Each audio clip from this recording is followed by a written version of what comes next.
المجيد والفرقان الحميد أعوذ بالله من الشيطان الرجيم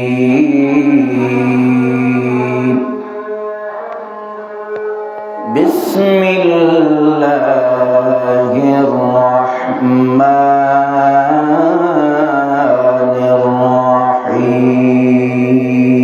الرحيم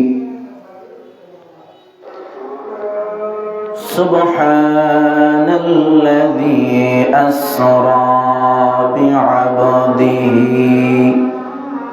ليلا من المسجد الحرام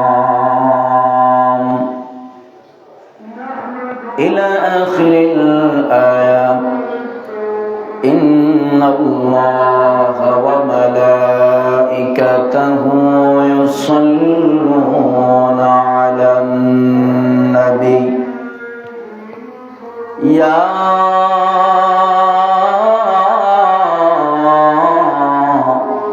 أيها الذين آمنوا صلوا عليه وسلموا تسليما صلى الله على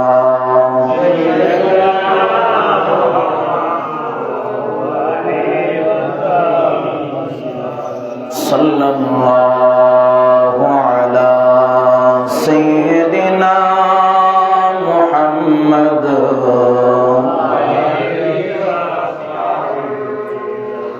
اللهم صل على سيدنا مولانا محمد وعلى آل سيدنا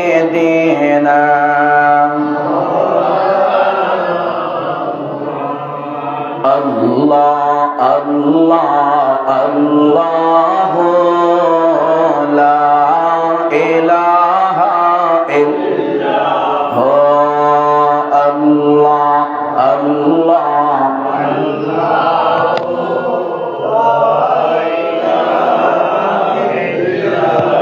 يا رحمن يا الله يا رحيم يا الله يا غفور يا الله يا غفار يا الله الله الله الله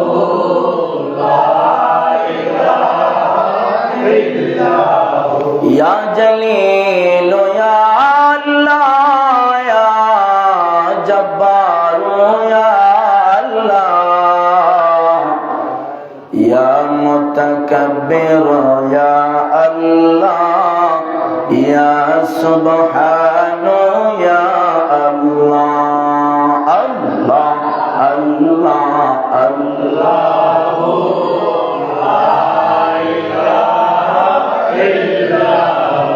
يا مؤمن يا الله يا مهيمن يا الله يا منتقم يا الله يا رب يا الله الله الله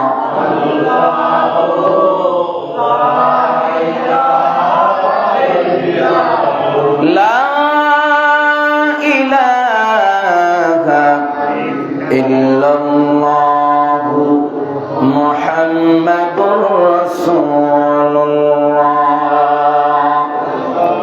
صلى الله عليه وسلم উপস্থিত সম্মানিত মুরব্বিয়ানে কেরাম, মুসল্লিয়ানে ইজাম, আল্লাহ পাকের দরবারে অসংখ্য শুকরিয়া গুজার করছি যে মহান রব্বে কাবা আমাদেরকে আজকে লাইলাতুল মেরাজ তথা রজব মাসের তৃতীয় জুমায় তার ঘর মসজিদে আসার জন্য সুবর্ণ সুযোগ দান করে দিয়েছেন।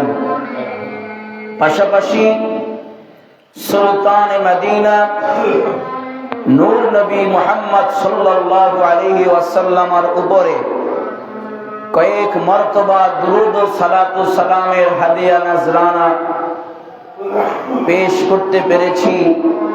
তাই রব্বে কারীমের দরবারে আমরা শুকরিয়া তান সকলে বলি আলহামদুলিল্লাহ। আজকের খুতবার মধ্যে সুবহানাল্লাযী আসরা বিআবদিহি এই আয়াতে কারিমার বাকি অংশটুকু আপনাদের সম্মুখে আমি উপস্থাপন করব। আল্লাহ রাব্বুল আলামিন যদি আমাদেরকে তৌফিক দান করেন। মূলত এই রজব মাস আর রজব শাহরুল্লাহ বলা হয়েছে। এই রজব মাস হচ্ছে আল্লাহর মাস।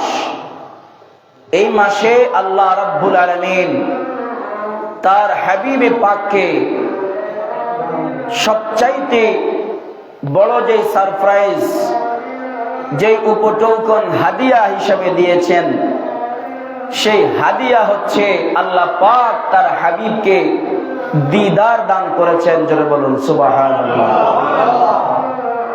আল্লাহর নবী যখন মা খাদিজাতুল কুবরা ইন্তেকাল করেছেন, ওনার চাচা আবু তালেব ইন্তেকাল করেছেন। আমার নবীজি ভারাক্রান্ত হৃদয়, আমার নবীজি চিন্তিত হয়ে পড়লেন। ঠিক তখনই আল্লাহ রাব্বুল আলামিন আমার আপনার পেয়ারা নবীকে 7 আসমান পেরিয়ে লা মাকান লা জামান পার করিয়ে আল্লাহ পাকের নূরানি দিদার নসিব করেছেন। জোরে বলুন সুবহানাল্লাহ। ঈসা নবী আল্লাহর দরবারে দরখাস্ত করেছেন, অ্যাপ্লিকেশন করেছেন, আল্লাহ আমি তোমাকে দেখতে চাই। মুসা কালিমুল্লাহ অ্যাপ্লিকেশন দিয়েছে, আল্লাহ আমি তোমাকে দেখতে চাই, রব্বি আরিনি। আল্লাহ বলেছেন লান তারানি, হে মুসা তুমি আমাকে কখনো দেখতে পারবে না। অবশেষে আমার আপনার নবী এমন একজন নবী, যে নবীকে আল্লাহ স্বেচ্ছায় দিদার দিয়েছেন। আল্লাহর বাড়িতে আল্লাহ দাওয়াত করে মেহমান বানিয়ে নিয়েছেন। যেরকম সুবহানাল্লাহ। আল্লাহর নবী যেতে চাননি।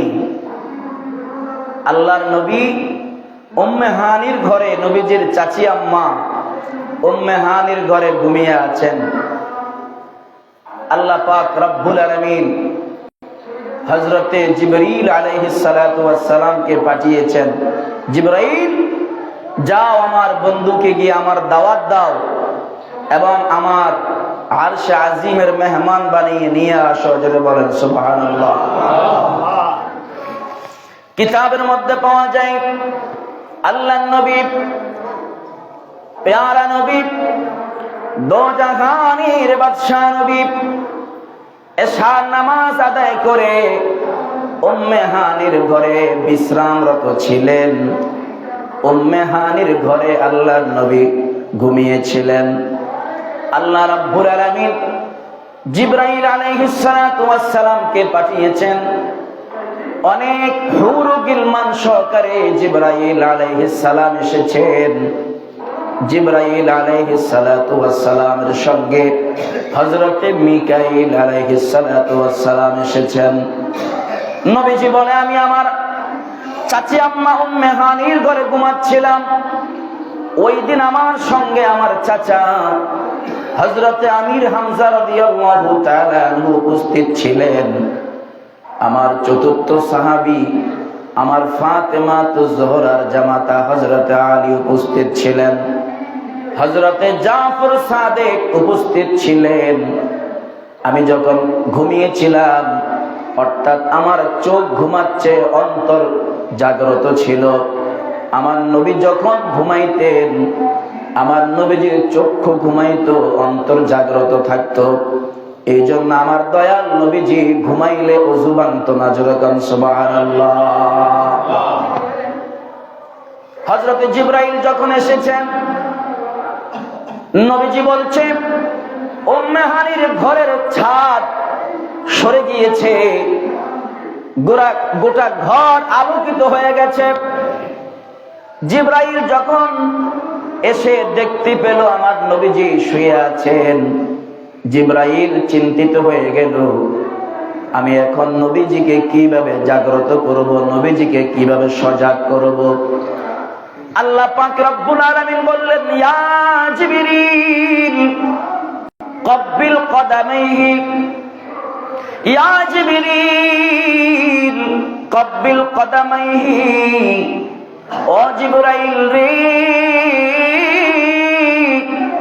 দাঁড়িয়ে আছো কেন? আমার বন্ধুকে ইয়া মুহাম্মদ বলে ডাকা যাবে না? তোমার নরম জিহ্বা কব্বিল কদামাইহি, আমার দয়াল নবীজির কদম মোবারকের মধ্যে লাগিয়ে দাও। জিবরাইল তার জিহ্বাটা কব্বিল কদামাইহি, আমার দয়াল নবীজির কদম মোবারকে লাগাতে দেরি, জিবরাইলের শীতল জিহ্বাটা লাগতে দেরি হয়েছে। আমার দয়াল নবী চোখ মোবারক খুলতে দেরি হয় নাই। যখন সুবহানাল্লাহ। হযরতে জিবরাইল আলাইহিস সালাতু ওয়াস সালাম নবীজির কদম মোবারকে চুমু দেওয়ার পরে নবীজি যখন জাগ্রত হলেন, বললেন, ইয়া আখি জিবরাইল, ও ভাই জিবরাইল, তুমি কেন এসেছো?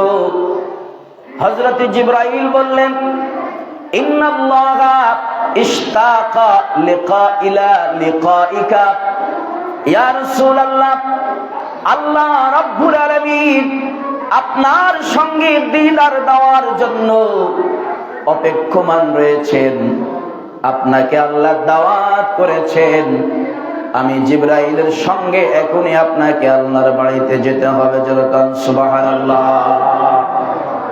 আল্লাহর নবী বললেন, জিবরাইল রে, আল্লাহকে বলো আমি মেরাজ করব, আল্লাহর দিদার অর্জন করব, আমার উম্মতের কি অবস্থা হবে?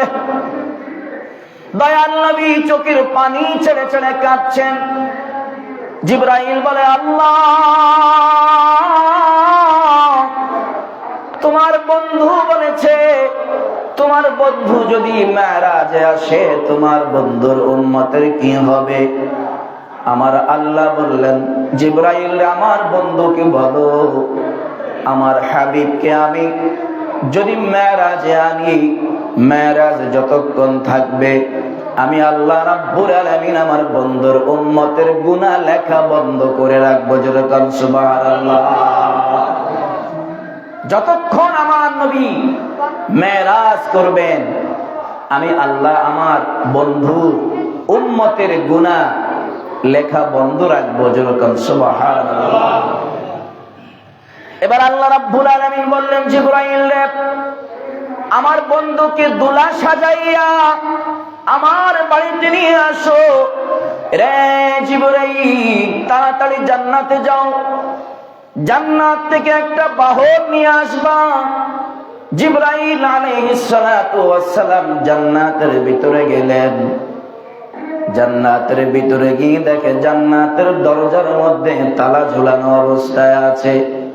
জিবরাইল বলে, আল্লাহ, আপনি আমাকে পাঠাইলেন জান্নাতের মধ্যে জান্নাতি বাহন নেওয়ার জন্য, বরাত নেওয়ার জন্য। এখন দেখতে পাচ্ছি জান্নাতের দরজার মধ্যে তালা লাগানো, আল্লাহ জান্নাতে ঢুকবো কিভাবে, জান্নাতে ঢোকার তালা খোলার চাবি কই?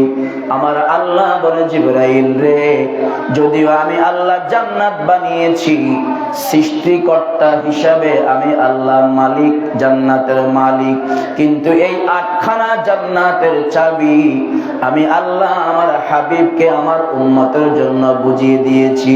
জিবরাইল রে, যদি জান্নাতে ঢুকতে হয় আমার হাবিবের উপরে 3 বার দুরূদ শরীফ পড়ো, সালাসা মাররাতিন। আমার বন্ধুর উপরে 3 বার দুরূদ শরীফ পড়লে আমি আল্লাহর কুদরতে জান্নাতের তালা খুলে যাবে। যেরকম সুবহানাল্লাহ। জিবরাইল বলে, আমি জান্নাতের ভিতরে ঢুকলাম। আল্লাহ বলেছে আমার বন্ধুর জন্য জান্নাতি পোশাক নেওয়ার জন্য। আমি জান্নাতি পোশাক নেওয়ার জন্য জান্নাতি একটা শোকেস, একটা আলমিরার কাছে যখন, সিন্দুকের কাছে যখন গেলাম, আমি দেখতে পাচ্ছি বিশাল বড় একটা সিন্দুক দেখা যায়, ইয়াকুত পাথর দিয়ে বানানো হয়েছে। ওই সিন্দুকের যখন আমি খুললাম, আমি দেখতে পেলাম ওই সিন্দুকের ভিতরে আরেকটা সিন্দুক লুকানো আছে। ওই সিন্দুকটা বের করলাম, আবার দেখি ওই সিন্দুকের ভিতরে আরেকটা ছোট সিন্দুক দেখা যায়। খুলতে খুলতে আমি জিবরাইল 70টা সিন্দুক খুললাম। 70টা সিন্দুক খোলার পরে দেখতে পেলাম ছোট্ট একটা সিন্দুক দেখা যায়। আমার আল্লাহ বলে, জিবরাইল রে, এই সিন্দুক যদি খুলতে হয় সালাসা মাররাতিন, আমার বন্ধুর উপরে আর 3 বার দুরূদ শরীফ পড়ো, আমি আল্লাহর কুদরতে এই সিন্দুকের তালা খুলে যাবে এবং এই সিন্দুকের ভিতরে আমার দয়াল নবীর মেরাজের পোশাক দেখতে পাবে। যেরকম সুবহানাল্লাহ। জিবরাইল ওই সিন্দুক থেকে আমার দয়াল নবীজির মেরাজের পোশাক নিলেন। পোশাক নিয়ে জিবরাইল বোরাক আনার জন্য যখন গেল, দেখতে পেল 70,000 বোরাক একদিকে, আর একটা সাদা বোরাক অন্যদিকে চোখের পানি ফেলে ফেলে কাঁদছে। জিবরাইল বলে, বোরাক, তুমি কাঁদছো কেন? বোরাক বলে, আমি দেখতে পেয়েছি আপনি জান্নাতের ভিতরে ঢুকেছেন, দয়াল নবীজির পোশাক নিয়েছেন, দয়াল নবীকে আল্লাহ মেরাজে নিয়ে যাবে। আমি দুর্বল বোরাক, না জানি আজকে কার নসিব ভালো, কার পিঠের মধ্যে দয়াল নবী উঠবে, এই চিন্তায় আমি কাঁদতেছি। আমার আল্লাহ বলেন, জিবরাইল রে, যেই বোরাকটা কাঁদতেছে সাদা রঙের, এই বোরাকটা নিয়ে যাও আমার বন্ধুর বাহন হিসাবে। যেরকম সুবহানাল্লাহ। ওই বোরাকটা ছিল, নবীজি বললেন, ওয়া উতিতু বিদাব্বাতিন আবিয়াদা, ওয়া উতিতু বিদাব্বাতিন আবিয়াদা, যেই বোরাকটা আমার জন্য এনেছে ওই বোরাকের রং হলো শুভ্র সাদা রঙের বোরাক। দুনাল বাগলি ওয়া ফাওকাল হিমার, ওই বোরাকটা গাদার চেয়ে ছোট, খচ্চরের চেয়ে বড়। ওই বোরাকের উরু থেকে পায়ের তালু পর্যন্ত 2 পাশে 2টা ডানা রয়েছে, পাখা রয়েছে। আল্লাহর নবী বললেন, ওই বোরাকটা আমার জন্য জিবরাইল জান্নাত থেকে নিয়ে এসেছে। আমি রাসূল বোরাকের পিঠের মধ্যে উঠলাম। জিবরাইল আমাকে খানায়ে কাবার কাছে নিয়ে গেল। খানায়ে কাবার কাছে নিয়ে যাওয়ার পরে হযরতে জিবরাইল আলাইহিস সালাতু ওয়াস সালাম যখন আমার দয়াল নবীকে খানায়ে কাবার কাছে নিয়ে গেল, আমার দয়াল নবীজি বললেন, ফাশাক্কা সাদরি। এই হাদিসটি বুখারীর মধ্যে এসেছে ওয়াহিদে মুযাক্কার হিসাবে, যেটাকে আমার নবী বলেছেন ফাশাক্কা সাদরি ফাআখরাজা কলবি।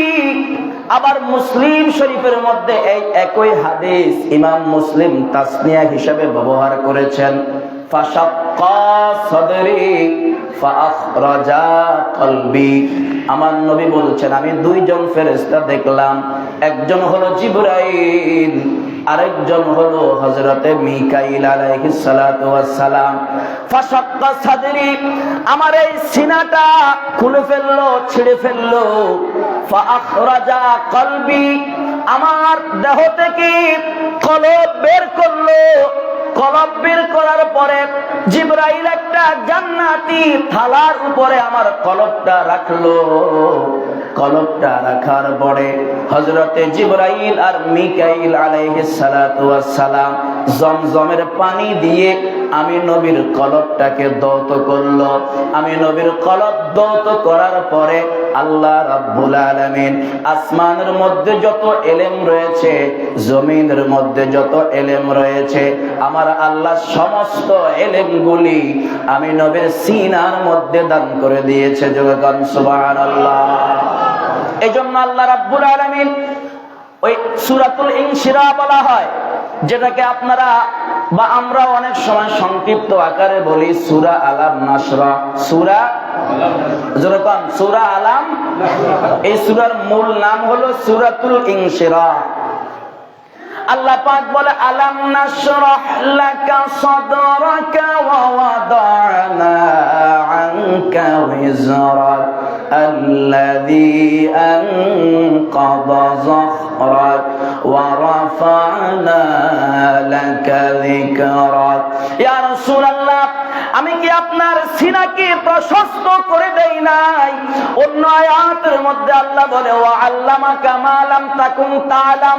ইয়া রাসূলুল্লাহ, ইয়া হাবিবাল্লাহ, নবী গো, আমি আল্লাহ দুনিয়ার যত ইলম রয়েছে সব ইলম আপনাকে দান করেছি। মা লাম তাকুন তা'লাম, আপনি যেই সমস্ত ইলম জানতেন না, আমি আল্লাহ আপনার সিনার মধ্যে সব ইলম দান করেছি। আমাদের দেশে কিছু আলেম রয়েছে, এরা বলে নবী ইলমে গায়েব জানে না। নবী ইলমে গায়েব, আচ্ছা গায়েব মানে কি? গায়েব মানে হচ্ছে অদৃশ্য। গায়েব মানে কি? কথা বলেন। গায়েব মানে কি? যা চোখে দেখা যায় না, অর্থাৎ পঞ্চ ইন্দ্রিয় দ্বারা যা অনুভব করা যায় না, এটার নাম হচ্ছে গায়েব। জোরে বলেন না সুবহানাল্লাহ। এখন আপনাদের কাছে আমার প্রশ্ন, আল্লাহকে কি ধরা যায়? চোখে দেখা যায়? আল্লাহর ঘ্রাণ কিরকম নাকে অনুভব করা যায়? অর্থাৎ আল্লাহ হচ্ছে এমন একটা গায়েব যেটা যিনি আমাদের পঞ্চ ইন্দ্রিয় দিয়ে অনুভব করার মতো নয়। তাহলে সেখানে যেই গায়েবের সবচাইতে বড় গায়েব আমার আল্লাহ, মেরাজ রজনীতে আমার নবী, আপনার নবী, নূর নবী মুহাম্মদ সাল্লাল্লাহু আলাইহি ওয়াসাল্লাম আল্লাহর দিনার অর্জন করেছেন, এর চাইতে আর কোন বড় গায়েব আছে? যেখানে আমার নবী আল্লাহকে দেখেছেন, আমার নবী বলছেন যে রাআ রাব্বাহু ফি আহসানি সূরাতিহি, আমি আমার আল্লাহকে দেখেছি উত্তম সূরতে। যেরকম সুবহানাল্লাহ, উত্তম আকৃতিতে আমি রাসূল আমার আল্লাহকে দেখেছি। তাহলে যেখানে আমার আপনার নবী আল্লাহকে দেখেছেন, তাহলে আমার নবীর কাছে আর কোন গায়েব কি বাকি আছে? একটু দুরূদ শরীফ পড়েন। আল্লাহুম্মা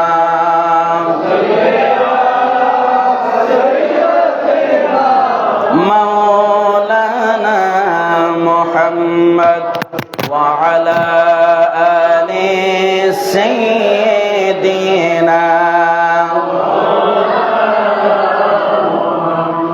যখন গেলেন নবী আমার আল্লাহ তাআলার আরশে, নূর নবীজির ধুলা পেতে আরশে কাঁদে আল্লাহর কাছে। আল্লাহুম্মা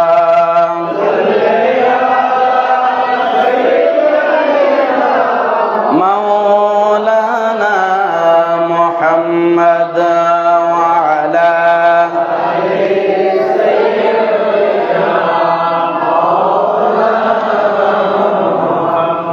আল্লাহর নবী সরকারে দো আলম, তিনি বোরাকের মধ্যে উঠলেন। বোরাকে উঠার পরে রাসূল করিম সাল্লাল্লাহু আলাইহি ওয়াসাল্লাম যখন যাচ্ছেন, যেতে যেতে মক্কা থেকে যখন ইয়াসরিব গিয়েছেন, কোথায়? ইয়াসরিব, যেটার নাম মদিনাতুল মুনাওয়ারা। এই মদিনা হয়েছে আমার নবীর কদম মোবারক পাওয়ার কারণে। যেরকম সুবহানাল্লাহ। মদিনাতুল মুনাওয়ারা ইয়াসরিবের মধ্যে যখন আল্লাহর নবী গেল, হযরতে জিবরাইল বললেন, ইনজিল ইয়া রাসূলুল্লাহ ইয়া হাবিবাল্লাহ, ইনজিল ইয়া রাসূলুল্লাহ ফাসাল্লি রাকাতাইনি। হুজুর গো, এটা হচ্ছে ইয়াসরিব, আপনি মক্কা থেকে এই ইয়াসরিবের মধ্যে আপনি হিজরত করবেন। হুজুর, এই ইয়াসরিবের আবহাওয়া অত্যন্ত খারাপ, অত্যন্ত দুর্বিষহ। হুজুর, আপনি ইয়াসরিবের মধ্যে অবতরণ করুন। ইনজিল ইয়া রাসূলুল্লাহ ফাসাল্লি রাকাতাইনি, আপনি ইয়াসরিবের মধ্যে 2 রাকাত নামাজ পড়েন। কিতাবের মধ্যে পাওয়া যায় আল্লাহর নবী বুরাক থেকে নেমে গেলেন, ইয়াসরিবের মধ্যে 2 রাকাত নামাজ পড়ে দোয়া করলেন। ওই দিনের পর থেকে ইয়াসরিবের আবহাওয়া অত্যন্ত সুন্দর হয়ে গেল। যাদের রোগ বালা মুসিবত ছিল, ইয়াসরিব থেকে রোগ বালাই আল্লাহ আমার নবীর উসিলায় দূর করে দিয়েছে। নবীজি আবারও বুরাকে উঠলেন। মাদিয়ান শহর রয়েছে একটি জায়গা, মক্কা মদিনার মাঝামাঝি অবস্থানে, যেটার নাম হলো মাদিয়ান। ওই মাদিয়ান শহরে আল্লাহর নবী আরো 2 রাকাত নামাজ পড়লেন। নবীজি আবারও বুরাকে উঠলেন। বুরাকে উঠার পরে আল্লাহর নবী যেতে যেতে যেতে যেতে বাইতুল লাহামের মধ্যে চলে গেলেন। সুবহানাল্লাহ। বাইতুল লাহাম, যেটাকে বলা হয় বেতেলহাম, যে বেতেলহামের মধ্যে হযরতে ঈসা আলাইহিস সালাতু ওয়াস সালাম জন্মগ্রহণ করেছেন। যেরকম সুবহানাল্লাহ। আল্লাহর নবী সেই বেতেলহাম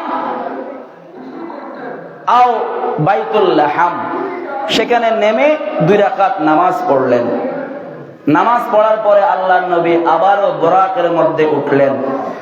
বুরাকের মধ্যে উঠার পর আল্লাহর নবী যেতে যেতে মিশরের একটি লাল উপত্যকা দেখে আল্লাহর নবী সেখানে নামলেন। সেখানে নামার পরে আল্লাহর নবী একটি কবর, একটি মাজার শরীফ দেখতে পেলেন। সেই মাজারের ভিতরে একটি লাল পাথরের উপরে দাঁড়িয়ে দাঁড়িয়ে হযরতে মূসা আলাইহিস সালাম নামাজ পড়তেছেন। যেরকম সুবহানাল্লাহ। এই জন্য সুবুলুল হুদা ওয়ার রাশাদ নামে একটি কিতাব রয়েছে। ওই কিতাবের মধ্যে হাদিসটি পাওয়া যায়, দালাইলুন নবুওয়াতের মধ্যে পাওয়া যায়। আল্লাহর নবী বললেন, মারারতু বিমূসা লাইলাতা উসরিয়া, লাইলাতা উসরিয়া আন কাসিবিল আহমার। আল্লাহর নবী বললেন, আমি যখন ওই মাজারের পাশে দাঁড়ালাম, আমি দাঁড়িয়ে দেখতে পেলাম কাসিবিল আহমার, একটি লাল পাথরের উপরে দাঁড়িয়ে, হুয়া কাইমুন ইউসাল্লি ফি কবরিহি, আমি দেখতে পেলাম হযরতে মূসা কালিমুল্লাহ তার রওজা শরীফের ভিতরে লাল পাথরের উপরে দাঁড়িয়ে দাঁড়িয়ে নামাজ পড়তেছে। হুয়া কাইমুন ইউসাল্লি কবরিহি, এই কবরিহি, এটা যারা মাদ্রাসার ছাত্র আছে তারা বুঝবে, এটাকে বলা হয় হরফে জার। কবরিহি শব্দটা হরফে জার ইস্তেলা হয়েছে, যেটা আলার অর্থ দেয়। আলা মানে উপরে, অর্থাৎ মূসা আলাইহিস সালাতু ওয়াস সালাম ওই পাথরের উপরে দাঁড়িয়ে নামাজ পড়ছে। আপনারা বলেন তো, যেখানে মূসা আলাইহিস সালাতু ওয়াস সালাম শত শত বৎসর পরেও, হাজার হাজার বৎসর পরেও তার আপন রওজার ভিতরে পাথরের উপরে দাঁড়িয়ে নামাজ পড়ছেন, জীবিত আছেন, সেখানে আমাদের নবী রওজা মোবারকে এখনো জীবিত নাকি মৃত? জোরে কন না, জীবিত নাকি মৃত? আমাদের দেশে কিছু হেমার ইবনে হেমার আছে। কি বললাম? হেমার ইবনে হেমার, হাইওয়ান ইবনে হাইওয়ান, ফিল ইবনে ফিল, কেলাব ইবনে কেলাব, যারা বিদেশ থাকেন আপনারা তো বুঝেন এই ভাষাগুলা। এই হেমার ইবনে হেমার যারা আছে এরা বলে আমাদের এই মুসা নবী কেন, আদম নবী কেন, ঈসা নবী কেন, যেখানে আমাদের নবী মরে পচে গলে মাটির সাথে মিশে গেছে, সেখানে মুসা কিভাবে সেখানে দাঁড়িয়ে নামাজ পড়বে? অতএব এটা হাজা হাদিসুন দঈফুনও বলে না, তারা বলে এটা হচ্ছে এটা জাল হাদিস, এই হাদিসটা নাকি সহিহ নয়, এটা বানানো হাদিস। যেরকম নাউজুবিল্লাহ, জাহলাতুন, হাজা হাদিসুন জাহলাতুন বা জুহলুন, মূর্খতা বশত এই হাদিস নাকি বর্ণনা করা হয়েছে। যেরকম নাউজুবিল্লাহ।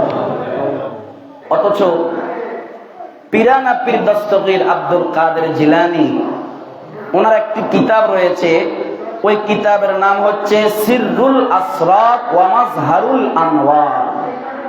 ওই কিতাবের মধ্যে তিনি ইমাম নববীর বরাতে একটি হাদিস তিনি নকল করেছেন। তিনি কি বলেছেন? তিনি বলেছেন আল আম্বিয়াউ ওয়াল আউলিয়াউ আহইয়াউন ফি কুবুরিহিম ইউসাল্লুনা কামা ইউসাল্লুনা ফি বুয়ুতিহিম। ইমাম নববীর বরাতে বড় পীর আব্দুল কাদের জিলানী সিররুল আসরার ওয়া মাজহারুল আনওয়ার কিতাবের মধ্যে লিখতেছেন যে কবরের মধ্যে শুধু নবীরা নয়, কবরের মধ্যে আল্লাহর হক্কানি ওলি আল্লাহরাও জীবিত। জোরগান সুবহানাল্লাহ। ইউসাল্লুনা ফি কুবুরিহিম, তারা শুধু জীবিত নয়, সমস্ত নবী, সমস্ত রাসূল, সমস্ত আউলিয়ায়ে কিরাম কবরের মধ্যে নামাজ পড়ে কামা ইউসাল্লুনা ফি বুয়ুতিহিম, দুনিয়ার জমিনে তারা তাদের ঘরের মধ্যে যেমনি ভাবে নামাজ পড়তো, সমস্ত নবী রাসূল, সমস্ত আউলিয়া কিরাম কবরের মধ্যে তেমনি ভাবে নামাজ পড়ে। যেখানে হাদিসের মধ্যে আমার নবী বলেছেন, ইমাম নববী হাদিসটি তিনি বর্ণনা করেছেন আনাস ইবনে মালিক রাদিয়াল্লাহু তাআলা আনহু থেকে, যে শুধু আমাদের নবী কেন, আদম থেকে ঈসা নবী, আমাদের নবী, যত নবী রাসূল দুনিয়ার জমিনে আল্লাহ পাক পাঠিয়েছেন, সমস্ত নবী রাসূল আপন আপন রওজার মধ্যে জীবিত। যেরকম সুবহানাল্লাহ। ওয়া ইউরযাকুনা, শুধু জীবিত নামাজ পড়ে তা নয়, আল্লাহ পাক তাদের কবরে জান্নাতি খাবারের ব্যবস্থা রেখেছেন। যেরকম সুবহানাল্লাহ। আল্লাহ নবী সরকারে মদিনা মুসা কালিমুল্লাহ আলাইহিস সালাতু ওয়াস সালামের রওজা শরীফ, মাজার শরীফ জিয়ারত করলেন। জিয়ারত করার পরে নবীজি আমার বাইতুল মাকদিসের মধ্যে গেলেন। বাইতুল মুকাদ্দাস, বাইতুল মুকাদ্দিস, বাইতুল মাকদিস, তিনটি ইরাব পড়া যায়। বেশিরভাগ শব্দ এসেছে বাইতুল মাকদিস। বাইতুল মাকদিসের মধ্যে আল্লাহর নবী গেলেন। আল্লাহ বলে জিবরাইল, ও জিবরাইল রে, ইকামত দাও, আযান দাও। জিবরাইল আযান দিলেন, ইকামত দিলেন। সমস্ত নবী সফান সফা সারিবদ্ধ হয়ে দাঁড়িয়ে আছে। শুধুমাত্র উলুল আজম 25 জন নবী, যেই 25 জন নবীর কথা কোরআনের মধ্যে এসেছে, ওই 25 জন নবী সবাই রেডি হয়ে আছে বাইতুল মাকদিসে ইমামতি করার জন্য। যেরকম সুবহানাল্লাহ। আদম নবী চিন্তা করে আজকের ইমাম মনে হয় আমি, কারণ আমি আবুল বাশার, সব মানব জাতির বাবা যিনি, ওনার নাম কি? হযরতে। উনি বলে আজকের ইমামতিটা আমি করব। ইব্রাহিম আলাইহিস সালাম বলে আজকের ইমামতি আমি করব, কারণ আমি মুসলিম জাতির পিতা। মুসলিম জাতির পিতার নাম কি? আপনাদের ডর লাগেনি? মুসলিম জাতির পিতার নাম কি? এই জাতির পিতা বছরে বছরে পাল্টে না, এটা একবারে আল্লাহ ফিট করে দিয়েছে। মিল্লাতা আবিকুম ইব্রাহিম হুয়া সাম্মাকুমুল মুসলিমিন। সমস্ত মুসলিম জাতির পিতা একজন, ওনার নাম কি? হযরতে জোরাতান্না হযরতে ইব্রাহিম আলাইহিস সালাম। উনি রেডি হয়ে আছেন ইমামতি করার জন্য। হযরত আইয়ুব ওয়া আইয়ুবা ওয়া দাউদা ওয়া সুলাইমান ওয়া যাকারিয়া ওয়া ইয়াহইয়া ওয়া ঈসা ওয়া ইলিয়াস, 25 জন উলুল আজম পয়গম্বরের কথা আল্লাহ কোরআনের মধ্যে বলেছেন। এই 25 জন নবী তারা তাদের আবা, জামা, পোশাক, পাগড়ি রেডি করতেছে, সামনে যাবে, নিয়ত বানবে। আল্লাহ বলে, জিবরাইল খুজ ইয়াদি রাসূলিল্লাহ, আমার রাসূলের হাতের মধ্যে ধরো। ইয়াদিল ইয়ুমনা, নবীজির ডান হাত মোবারকে জিবরাইল ধরলেন, ধরে বললেন, ইয়া রাসূলুল্লাহ, আজকের ইমামতি আপনাকে করতে হবে। আপনাকে আল্লাহ এই 1,24,000 নবী রাসূলের ইমামতি করিয়ে আল্লাহ আপনাকে ইমামুল মুরসালিন, সমস্ত নবীদের ইমাম বানাবে। যেরকম নবীজি আমার বাইতুল মাকদিসের মধ্যে নামাজ পড়লেন। নামাজ পড়ে এবার জিবরাইল আলাইহিস সালাতু ওয়াস সালাম আবার বুরাকের মধ্যে সাওয়ার হলেন আমার দয়াল নবীকে নিয়ে। কিতাবের মধ্যে পাওয়া যায় হযরতে জিবরাইল সহ আমার দয়াল নবীজি বাইতুল মাকদিস থেকে সিদরাতুল মুনতাহা পর্যন্ত যেতে ওই বুরাকের মাত্র লেগেছে একটা কদম। কয় কদম? এই জমিন থেকে প্রথম আসমানের দূরত্ব 500 বছর, প্রথম আসমান থেকে দ্বিতীয় আসমানের দূরত্ব 500 বছর, দ্বিতীয় আসমান থেকে তৃতীয় আসমান 500 বছর, এভাবে 500 বছর করে করে দূরত্ব। তাহলে জমিন থেকে সপ্ত আসমানের উপরে হচ্ছে সিদরাতুল মুনতাহা। ওই সিদরাতুল মুনতাহায় যেতে বোরাকের লাগছে মাত্র কয় কদম? একটু আওয়াজ দেন না, কয় কদম? এই বোরাক শব্দটি কোরআনে অসংখ্য জায়গায় বারকুন শব্দে এসেছে। বারকুন, বোরাক, এই বোরাক মানে হচ্ছে বিদ্যুৎ, আলো। এই বোরাক মানে কি? আলো। এই আলোর ক্ষমতা কতটুকু? এই আলোর ক্ষমতা আপনার জার্মানি একজন বৈজ্ঞানিক রয়েছে, আপনারা সবাই শিক্ষিত সমাজ, যারা বিজ্ঞান পড়েছেন, ওনার নাম হচ্ছে আইনস্টাইন। নাম কি? আইনস্টাইন। উনি একটা থিসিস লিখেছেন, space and time. Space and time, সময়ের উপর একটা বই লিখেছেন। ওই বইয়ের মধ্যে তিনি উল্লেখ করেছেন যে আলোর গতি, বিদ্যুতের গতি হচ্ছে 1 সেকেন্ডে 1,86,000 মাইল। সুবহানাল্লাহ, বাসায় যাইয়া বলি জোরখান না সুবহানাল্লাহ। বিদ্যুতের গতি, আলোর গতি 1 সেকেন্ডে কতটুকু? 1,86,000 মাইল। তাহলে প্রতি সেকেন্ডে যদি 1,86,000 মাইল হয়, তো প্রতি 60 সেকেন্ডের 1 মিনিটে এই আলোর গতি কতটুকু হবে? এবং প্রতি 60 মিনিটের 1 ঘন্টায় এই আলোর গতি কতটুকু হবে? এরপর 24 ঘন্টার একদিনে এই আলোর গতি কতটুকু হবে? এইভাবে আপনি যদি 30 দিনের 1 মাসের আলোর গতি কতটুকু হবে? এই আইনস্টাইন স্পেস এন্ড টাইমের মধ্যে লিখেছে যে আল্লাহর নবী যেই বোরাকে চড়ে মেরাজে গিয়েছেন, এইরকম 1 সেকেন্ডের যে 1,86,000 মাইলের যে আলোর গতি, এরকম 1 বৎসর, যেটাকে 1 লাইট ইয়ার বলা হয়, 1 আলোক বর্ষ, এই 1 আলোক বর্ষ মিলিয়ে আলোর গতি যতটুকু হয় তার চাইতে 1,00,000 গুণ বেশি ছিল আমার দয়াল নবীজির বোরাকের গতি। এই আইনস্টাইন সে একজন আস্তিক ছিল। আস্তিক মানে কি? বিশ্বাসী। নাস্তিক মানে কি? অবিশ্বাসী। আইনস্টাইন একজন আস্তিক ছিলেন এবং বিভিন্ন বইয়ের মধ্যে, তার জীবনের মধ্যে আমরা পেয়েছি যে আইনস্টাইন তার যে রুমে থাকতেন ওই রুমের মধ্যে কোরআন শরীফ পাওয়া গিয়েছে তিনি কোরআন তেলাওয়াত করতেন নিয়মিত। সুবহানাল্লাহ বলেন। সে স্পেস এন্ড টাইমের মধ্যে লিখেছে কোন বস্তু, পৃথিবীর কোন বস্তু আপনার আলোর আগে, বিদ্যুতের আগে যেতে পারে না। আপনাদেরকে সহজে বোঝার জন্য আমি বলি, মনে করেন এখানে আমাদের একটা লাইটের সুইচ আছে, এটার লাইট হচ্ছে মনে করেন দরজার মধ্যে। এখন আমি যদি আপনাকে বলি ভাই আপনাকে আমি 1 লাখ টাকা দিব, একটা ইন্টারভিউ দিতে হবে, বলে কি হুজুর? আমি আপনাকে বলবো আমি এখানে সুইচ দিব, সুইচ দেওয়ার পরে লাইটটা জ্বলার আগে আপনি এখান থেকে দৌড় মাইরা লাইটের কাছে যাবেন, পারবেন? কথা বলেন না, পারবেন? এটা সম্ভব নয়।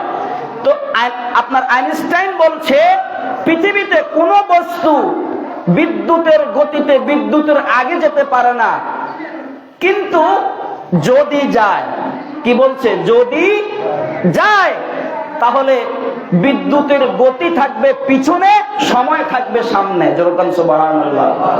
অর্থাৎ আমার নবীকে যে আল্লাহ মেরাজে নিয়েছেন, আপনার সেই মেরাজের রজনীতে মহাকাশ পেরিয়ে আল্লাহ যে নিয়েছেন, বলে সেখানে এমন কিছু জায়গা রয়েছে যেটাকে বলা হয় আপনার এই ব্ল্যাক হোল, যেটাকে বলা হয় আপনার কৃষ্ণ গহ্বর, যেখানে পৃথিবীর কোনো আলো যাওয়া সম্ভব হয় না। যেরকম সুবহানাল্লাহ। কৃষ্ণ গহ্বর, যেখানে পৃথিবীর আপনার কোনো আলো নাই, চন্দ্র নাই, সূর্য নাই, তাহলে সেখানে বোরাক কেমনে যাবে? এই জন্য সিদরাতুল মুনতাহায় যখন জিবরাইল গিয়েছে, বলে ইয়া রাসূলুল্লাহ আমি তো আর যাওয়া সম্ভব না, তো আমি না গেলে বোরাক কে চালাবে, ড্রাইভারে কে করবে, বোরাকও তো যাওয়া সম্ভব না। বলে তো আমি যাবোটা কেমনে? বলে সেটা আল্লাহ জানে। যেরকম সুবহানাল্লাহ। সর্বনাশ। আমার নবী বলে জিবরাইল রে, যেখানে সিদরাতুল মুনতাহায় তোমার শেষ, তোমার সমাপ্তি, সেখানে আমি নবীর মাত্র শুরু। সুবহানাল্লাহ। আরো জোরে বলেন না সুবহানাল্লাহ। তো আপনারা বলতে পারেন, মনের মধ্যে প্রশ্ন আসতে পারে, ওই হেমার ইবনে হেমার এরা বলতে পারে নবীর যদি এত ক্ষমতা হয়, নবী যদি যাইতে পারে, তো জিবরাইলে লাগছে কেন? জিবরাইলে লাগছে নবীর সেবা করার জন্য। যেরকম না সুবহানাল্লাহ। আচ্ছা, ড্রাইভারে যখন গাড়ি চালায়, সামনে কি আছে, লুকিং গ্লাসে পিছনে কোন গাড়ি আসতেছে, ড্রাইভার দেখে কি দেখে না? বলেন দেখে কি না? এরপরও কন্ট্রাক্টর একটা আসেনি, থাপড় মারে, ওস্তাদ ডাইনে যান, বলে কিনা? ওস্তাদ বামে প্লাস্টিক, বলেনি? কে ড্রাইভার কি আঁধানি? কন্ট্রাক্টর কেন বলে? অর্থাৎ অতি সতর্কতার জন্য। আর যদিও ড্রাইভার দেখে, ওই আপনার যে কন্ট্রাক্টর, তার ডিউটি হইলো প্যাসেঞ্জার থেকে টাকা তোলা আর বাসের ফোঁদের মধ্যে থাপড় দিবার, কেন স্যার বামে প্লাস্টিক, বামে কি প্লাস্টিক। অর্থাৎ কন্ট্রাক্টর হচ্ছে ড্রাইভারের সহকারী, কন্ট্রাক্টর হচ্ছে ড্রাইভারের কি সহকারী। মূল গাড়িটা চালায় কে? ড্রাইভার। আমার নবী সব চিনেন, কিন্তু জিবরাইলকে কেন দিয়েছেন? জিবরাইলকে আমার নবীর খাদেম হিসাবে আল্লাহ নিযুক্ত করে রেখেছেন। যেরকম সুবহানাল্লাহ। কিছুদিন আগে এক বক্তব্য শুনছি, এক হেমার ইবনে হেমার, সে বলতেছে আমার নবী এই চক্ষু দিয়ে আল্লাহকে দেখে নাই, কারণ কোরআনে আয়াত আছে, আল্লাহ বলেছে লা তুদরিকুহুল আবসার ওয়া হুয়া ইউদরিকুল আবসার ওয়া হুয়াল লাতীফুল খবীর। দুনিয়ার কোন চর্ম চক্ষু আল্লাহকে দেখবে না।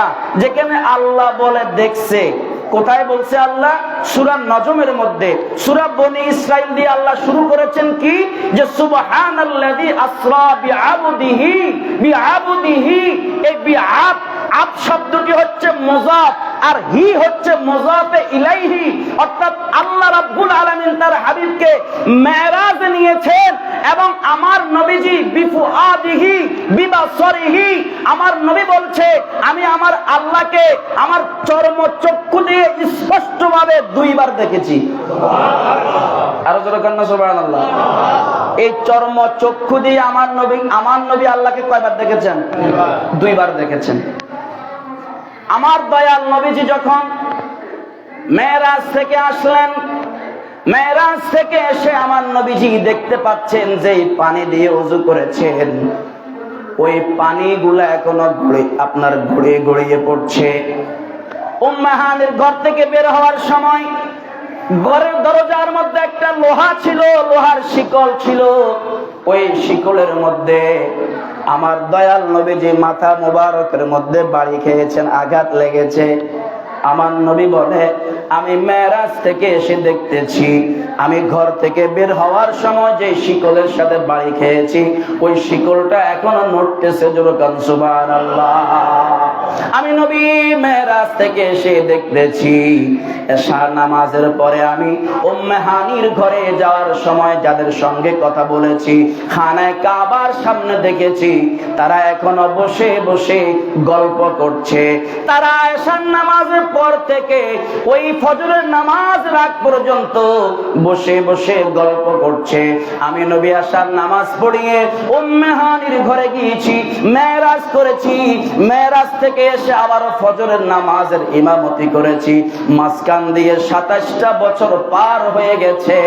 দুনিয়ার কেউ বলতে পারে না, শুধু আমি রাসূল আর আমার আল্লাহ বলতে পারে। বলবেন হুজুর, এটা তো মাথায় ধরে না, 27 বছর কেমনে পার হয়ে গেল? আমার নবীকে যখন আল্লাহ মেরাজ নিয়েছেন, তখন আল্লাহ নোটিশ জারি করেছেন, হে সূর্য, তোমার আলো দেওয়া বন্ধ করো। সূর্য স্টপ, চন্দ্র স্টপ, সময় স্টপ, সবকিছু স্তব্ধ করে দিয়ে আমার নবী যাচ্ছে তো যাচ্ছে, যাচ্ছে তো যাচ্ছে। আমার আল্লাহর বাড়িতে গিয়ে লা মাকান লা জামান পেরিয়ে আল্লাহর দিদার অর্জন করে 1 বছর নয়, 2 বছর নয়, 27 বছর আল্লাহ রব্বুল আলামিনের দিদার নসিব হয়েছে।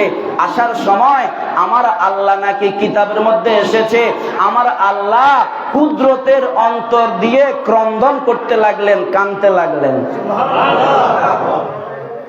আপনার বেয়াই আসলে আপনি 3 দিন 4 দিন থাকার পরে যাওয়ার সময় বলেন না, ও বেয়াই কিছু করতে পারি নাই, বেয়াই আপনি আবার মনে কষ্ট নিয়ে পাইছেন, খেদমত তো তেমন ভালো হয় নাই, কত কান্না কাটেন, কত মায়া দেখান, পিছনে পিছনে যান, একটা ভালোবাসা জন্মায়। ঠিক কিনা বলেন না? আমার নবীজি নাকি 27 বছর আল্লাহর দিদার করেছে। দিদার করার পরে আমার নবীজি যখন আসতেছেন, আমার আল্লাহ রাব্বুল আলামিন কুদরতের অন্তর দিয়ে কাঁদতে লাগলো, বলে হাবিব কেমনে যে 27টা বছর পার হয়ে গেল। ও ইয়া রাসূলুল্লাহ, ইয়া হাবিবাল্লাহ, ইয়া রাসূলুল্লাহ, ইয়া হাবিবাল্লাহ, আপনার চাচা আবু তালেবের ইন্তেকালের পরে, আপনার স্ত্রী খাদিজার ইন্তেকালের পরে আপনার যখন ভারাক্রান্ত হৃদয় ছিল, আমি আল্লাহ আপনার কলিজাকে শীতল করার জন্য আমার দিদার দিয়েছি। ও আমার হাবিব, আপনি যতবার সেজদায় গিয়ে সুবহান রাব্বিয়াল আ'লা বলবেন, যতবার সেজদায় দিবেন, ততবার আপনার সাথে আমার দিদার হবে। যেরকম সুবহানাল্লাহ। এজন্য দুনিয়ার সব মানুষ ঘুমায়, দুনিয়ার সব মানুষ ঘুম। আল্লাহ বলে, ইয়া আইয়ুহাল মুজাম্মিল, হে কম্বলওয়ালা নবী, কুমিল লাইলা ইল্লা কলিলা নিসফাহু আও ইনকুস মিনহু কলিলা। ও হাবিব, দুনিয়ার সব ঘুমায়, উঠেন না। কুমিল লাইলা ইল্লা কলিলা, রাতের কিছু অংশ আমার কুদরতের কদমে লুটে পড়েন, এক্ষুনি আমার এবং আপনার দিদার হবে। যেরকম সুবহানাল্লাহ।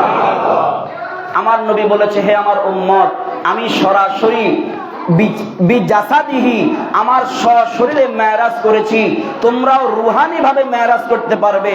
বলে, ইয়া রাসূলুল্লাহ কিভাবে? বলে, যখন মসজিদে গিয়ে তুমি যখন আল্লাহর কুদরতের কদমে সেজদা দিবে, as-সালাতু মিরাজুল মুমিনিন, এই নামাজ হবে তোমাদের জন্য মেরাজ। সুবহানাল্লাহ।